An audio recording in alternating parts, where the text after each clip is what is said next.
There were cows all through this neighborhood. Yeah. Everybody that lived in this whole neighborhood up here owned a cow.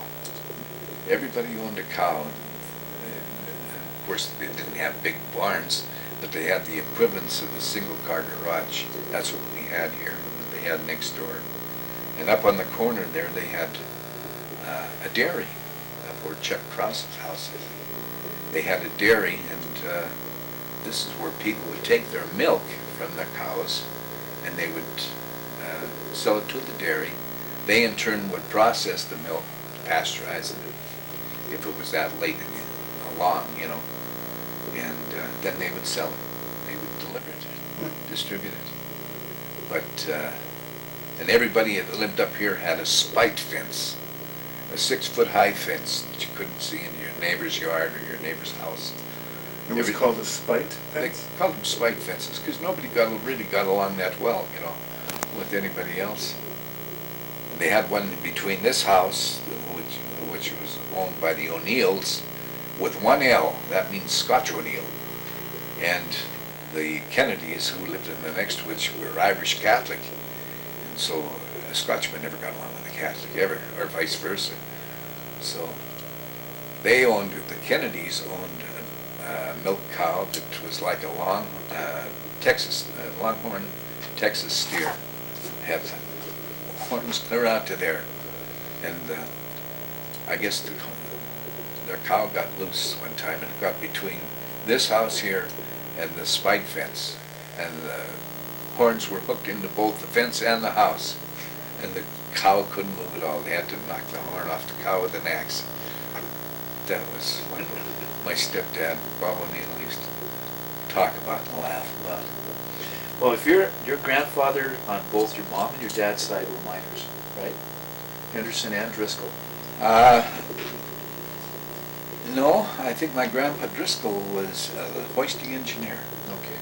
So he'd gotten out of the hole by the time he passed away. Yeah. But what was your mom and dad, Butter and Ethel's, attitude toward you working in the mines? Oh, they hated it. My father would have, if he ever thought that I'd go into the mine, he would have rolled in his grave, you know. But when I was 15, he died. And when I was 17, between my junior and senior year in high school, I went to work for the Anaconda Company for the summer, just a summer job. A fellow named Ray Leif, who was the foreman of the Mountain Con at the time, was a very good friend of my dad's. He used to sing with my dad with the Elks. He used to sing with my dad, and he gave me this job as a favor to my mother. So anyway, I went to work up in the Mountain Con yard, I went to work up in the gunite plant, mixing gunite, which was just dry cement. Following that, I went to work in the Mountain Con yard, and I was baling timber, lagging and other kind of timbers that are used in the mines. But I was putting them in the crates, which were on wheels. They were just cars, you know, and pushing them up onto the sheets of the mine. Did you toy with the idea of working underground? Yeah, I wanted to go to work underground. I got old and I wasn't paying enough money. So I asked Ray Leif if he'd give me a job underground. And he knew my dad was opposed to it, you know, so he said, we'll talk about it later, but for the time being, no. Well, later never came around. But in the meantime, there was an accident at the mine. I could hear the bells ringing, you know, and I mean, we were working on the sheets. Another fellow named Dan Sullivan and myself, we went hurrying down to the shaft, and they just brought the chippy hoist up with the man deck underneath it, and two miners had hold of a wagon, and they had something that they were transporting out. We knew it was a human being. But anyway, I saw this guy, his name was Pfeiffer. I'll never forget that. His name was Pfeiffer. And you couldn't recognize it as a human being. He had gotten caught in a fall of rock in the mine that pressed him into the lagging that he was standing on. Well, when they finally dug him out, it was the only thing that was holding him together were the clothes that weren't shredded from his body. Oh, I couldn't stop throwing up. I was never so affected by anything. And that was my last shift. Were you quit? Yeah, that was it. I thought if this is what was going to bring me closer to working underground, enough said. That was enough for me.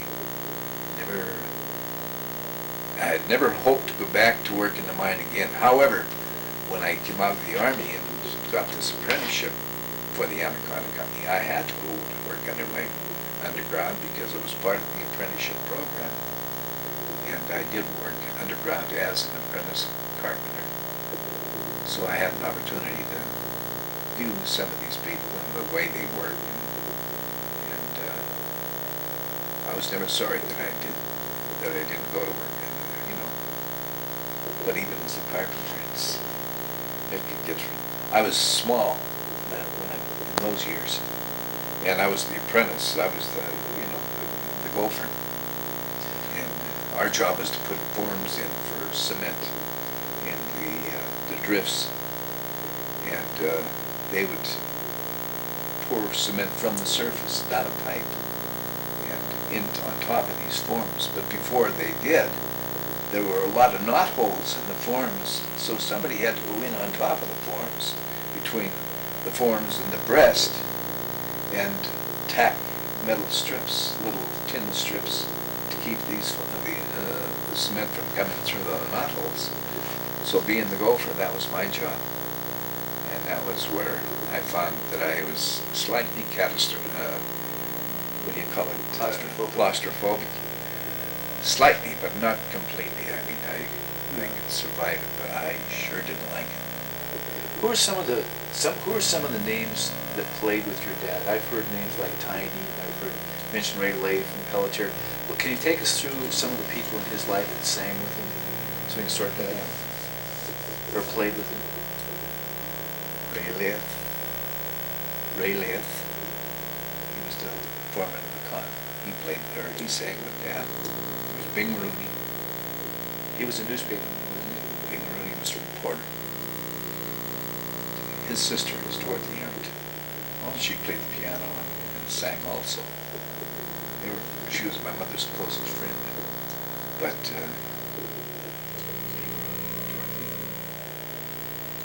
Dorothy. Was this the Elks Quartet, or was it a... Yeah, there was Leo Pelletier.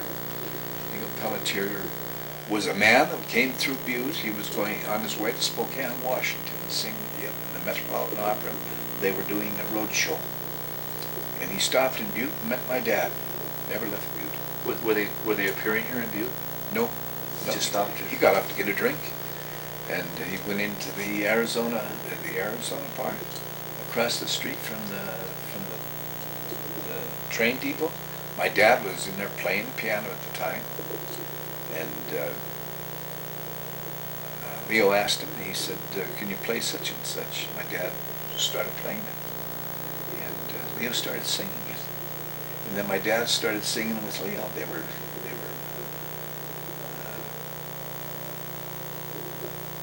They were singing together, harmonizing. And boy, they really made a nice sound. Leo stayed here for the rest of his life. Yeah, I think he found a home away from home. Now, who was Tiny?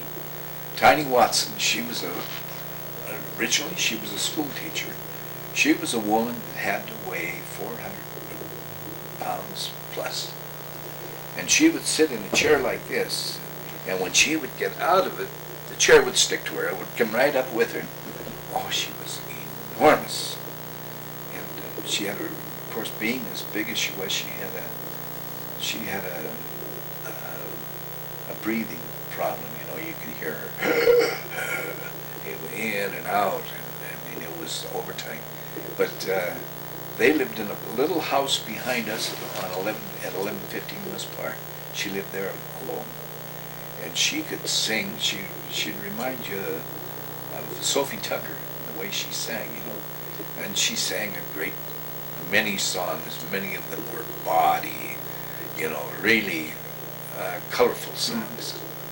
And she sang at the times that were, you know, that were relative to her. But she and my dad became very good friends, and she and my mother were the greatest of friends. She thought the sun rose and set on my mother. And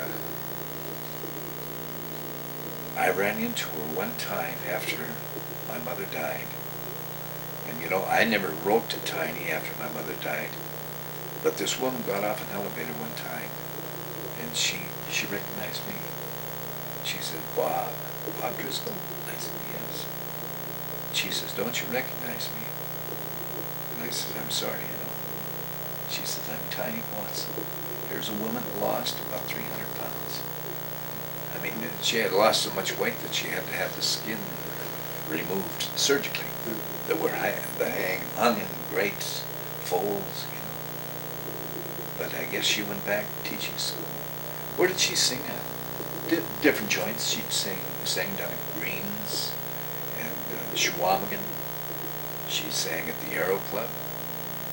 She sang in any place that had entertainment. You And know. would Butter be with her all the time, or she'd be on her own doing her own? She'd be on her own most of the time. No, she very seldom linked up with Dad.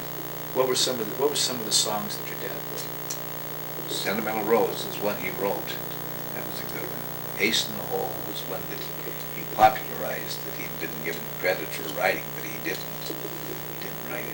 He just popularized it. The Old Green River was another one. A great many of the Ink Spot songs and the Mills Brothers songs that are the Mills Brothers sang in later years. My dad popularized here in the earlier years. Did the Ink Spots used to come to Butte? Not to my knowledge. No, I don't think so. Nor did the Mills Brothers. Of the two, I used to enjoy the Mills Brothers. I loved them. So you think he was playing the music, and then they picked up those songs and popularized them nationally? It could have very easily. Do you think they might have come through the Silver City Club, some of those people, when they were not known?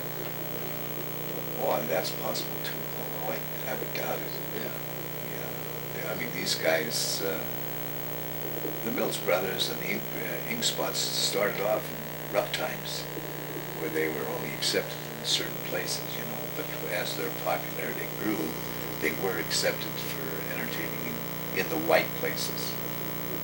But, What about the 12th Street Rag? Do you remember playing that? I remember Dad playing that on the piano. Yeah, 12th Street Rag. Did he have a song that he played for you that was your song? I understand he had special songs Yeah. for people. Ramona.